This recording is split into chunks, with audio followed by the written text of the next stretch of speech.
ovde grebani asfalt i ovde formiraju proširenje. Znači uradili su ga. Viš kako su bankine lepo odradili. Iskopali kanal, još i nisu, tamo posle se vidi kako je iskopan kanal. Rekonstrukcija lokalnog puta Sevkerin-Vrbovski privodi se kraju i kako sada stvari stoje, bit će završen mnogo kraće od planiranog roka. Nakon skidanja gornjeg sloja asfalta postavljena je podloga BNS asfalta debljine 8 cm, a zatim i 5 cm habejućeg sloja, tako da se dobio kvalitetan kolovoz koji će u budućnosti potrajati.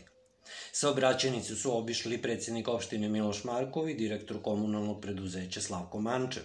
Markov je pohvalio izvođača radova na maksimalnoj odgovornosti i kvalitetu izvršenih radova.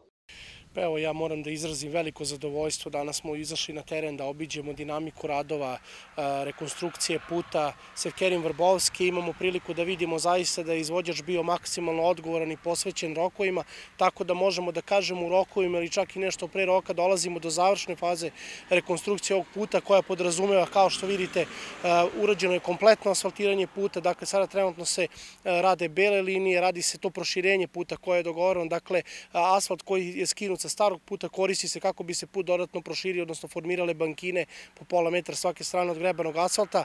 Mi smo izuzetno zadovoljni smo rokom, zadovoljni smo komunikacijom sa izvođačem, zadovoljni smo kvalitetom izvedenih radova, što je negdje najbitnije i ono što je zaista najveći benefit ovog jednog projekta jeste što zaista rešavamo ovaj putni pravac na period dug naredni period. Dakle, mi smatram da u narednih više godina nećemo morati da mislimo na rekonstrukciju ili rehabilitaciju ovog puta, tako da možemo da naše resurse usmerimo ka rešavanju drugih putnih pravaca.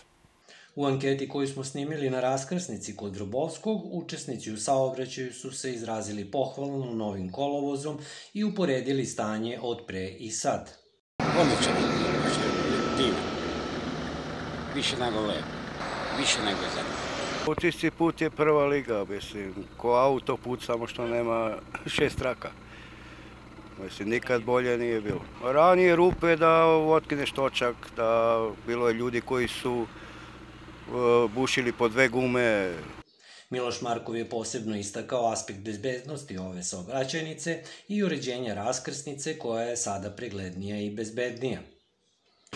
Ciljano smo došli, da kažem, na ovaj deo ovog našeg puta, s obzirom da ovde je najkritičnija tačka puta. Dakle, uključenje za Sevkerin iz pravca Zrenjaninske magistrale je bilo negde najnebezbednija tačka ovog puta i zato smo ovde došli danas da vidimo kako je izvođač rešio ovaj deo i ovde vidimo zaista da je došlo i do proširenja i samog puta, ali i do raščišćavanja jednog zelenog pojasa koji je u stvari zaklanjao vidljivost. Tako da veoma smo zadovoljni jer ova raskrsnica je bila nepregledna i nebezbedna, a danas možemo da vidimo da se nalazi u izuzetno boljem stanju i da ćemo na taj način smanjiti i rizik po naše vozače i naše sugrađane.